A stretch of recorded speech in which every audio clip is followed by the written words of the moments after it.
Infinitive का चिन्ह छिपा रहता है। और उसके बाद हेल्पिंग वर्ब। सर ये जो सेंटेंस है प्रेजेंट टेंस में है और सीता को हंसाया जाता है, प्रेजेंट टेंस में है, तो हमें इसी के बेसिस पर हेल्पिंग वर्ब का प्रयोग करना है। हेलो एवरीवन, एक बार फिर से हाजिर हो चुका हूं भरपूर एनर्जी और एक नए कॉन्सेप्ट के साथ।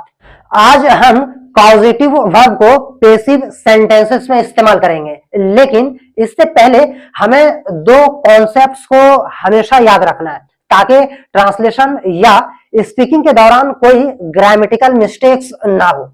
यहाँ पर ये जो दो नियम है, यहाँ पर आपको याद रखना है कि सर अभी तक हमने जितने भी कॉजेटिव वर्ब का इस्तेमाल किया और कॉजेटिव वर्ब से रिलेटेड जितने भी वीडियो अपलोड किया, उसमें आपने गौर किया होगा कि हमने कॉजेटिव वर्ब के बाद इन्फिनिटिव विदाउट टू का इस्तेमाल किया, यानी वर्ब के पहले टू का प्रयोग नहीं किया।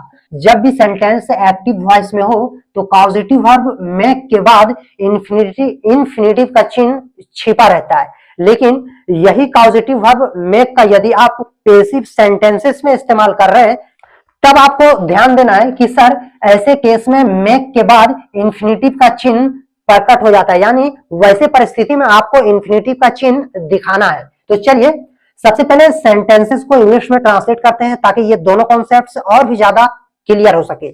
यहाँ पर जो सबसे पहला सेंटेंस है, मुझे रुलाया गया। यहाँ पर सेंटेंस को इंग्लिश में ट्रांसलेट करने से पहले थोड़ा सा हम इस स्ट्रक्चर पर ध्यान देते हैं। जैसा कि हम जानते हैं कि सर जब भी किसी भी हिंदी सेंटेंस को इंग्लिश में कन्वर्ट करेंगे तो सबसे पहले हम सब्जेक्ट का इंग्लिश बनाएंगे। तो यहाँ पर इस स्ट्रक्चर में भी सबसे पहले सब्जेक्ट और उसके बाद हेल्पिंग वर्ब, और हेल्पिंग वर्ब के बाद कॉजेटिव वर्ब मेक का इस्तेमाल करना है। हमने यहाँ पर मेड रख दिया पहले से, क्योंकि सर ये पैसिव फॉर्म है और पैसिव फॉर्म में हमेशा वर्ब का थर्ड फॉर्म होता है, इसीलिए स्ट्रक्चर में हमने मेड रखा। और उसके बाद इन्फिनिटिव यानी वर्ब के पहले टू का प्रयोग करना है। तो चलिए अब सेंटेंसेस को इंग्लिश में ट्रांसलेट करते हैं। मुझे रुलाया गया, तो यहाँ पर ये जो सेंटेंस है पास्ट टेंस में है, तो आपको यहाँ पर हेल्पिंग वर्ब या तो वाज या वेयर सब्जेक्ट के अकॉर्डिंग इस्तेमाल करना है। यहाँ पर इस सेंटेंस में इंग्लिश में ट्रांसलेट करेंगे तो हम बोल सकते हैं I was made to cry, I was made to cry.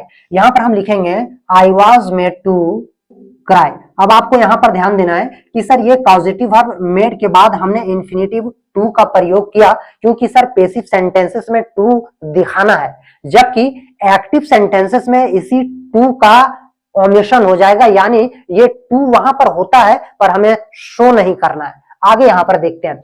Next sentence में दिया हुआ है घोड़े दौड़ाए गए, तो सर ये भी सेंटेंस पास्ट टेंस में है। तो यहाँ पर हम इस सेंटेंस को इंग्लिश में ट्रांसलेट करते हुए बोल सकते हैं horses were made to run, horses were made to run. यहाँ पर हम लिखेंगे horses were made to run, horses were made to run. आगे यहाँ पर नेक्स्ट सेंटेंस में दिया हुआ लड़की नचाई जाती है।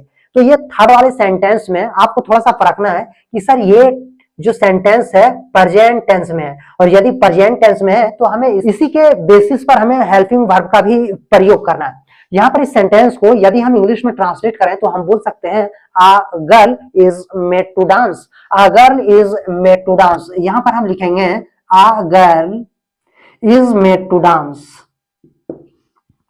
आगे यहाँ पर नेक्स्ट सेंटेंस में है लड़के दौड़ाए जाएंगे। यहाँ पर इस सेंटेंस में जो ये टेंस है ये है फ्यूचर टेंस। अब यहाँ पर देखिएगा कि सर इस सेंटेंस में जो सब्जेक्ट है ये है लड़के, और यदि ये सब्जेक्ट है और ये प्लूरल फॉर्म में है तो आप यहाँ पर इंग्लिश में ट्रांसलेट करते हुए बोल सकते हैं boys will be made to run, boys will be made to run. यहाँ पर हम लिखेंगे boys will be made to run. यहाँ पर नेक्स्ट सेंटेंस में दिया है सीता को हंसाया जाता है, तो सर ये भी सेंटेंस प्रेजेंट टेंस में है, और प्रेजेंट टेंस में है तो हमें इसी के बेसिस पर हेल्पिंग वर्ब का प्रयोग करना है, और सब्जेक्ट है सीता।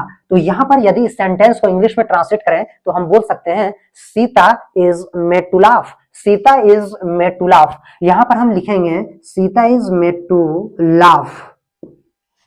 यहाँ पर नेक्स्ट सेंटेंस है रोशनी को खिलाया जाता है। तो सर इस सेंटेंस में भी यदि गौर करें तो ये सेंटेंस भी प्रेजेंट टेंस में है, और यदि ये प्रेजेंट टेंस में है तो हमें इसी के बेसिस पर हेल्पिंग वर्ब का प्रयोग करना है। यानी इस सेंटेंस को इंग्लिश में ट्रांसलेट करते हुए बोल सकते हैं Roshni is made to fed, Roshni is made to fed. यहाँ पर हम लिखेंगे Roshni is made to fed, feed का मतलब खिलाना, और फीड का पास्ट पार्टिसिपल यानी थर्ड फॉर्म फेड होगा, तो हमने यहाँ पर फेड का प्रयोग किया।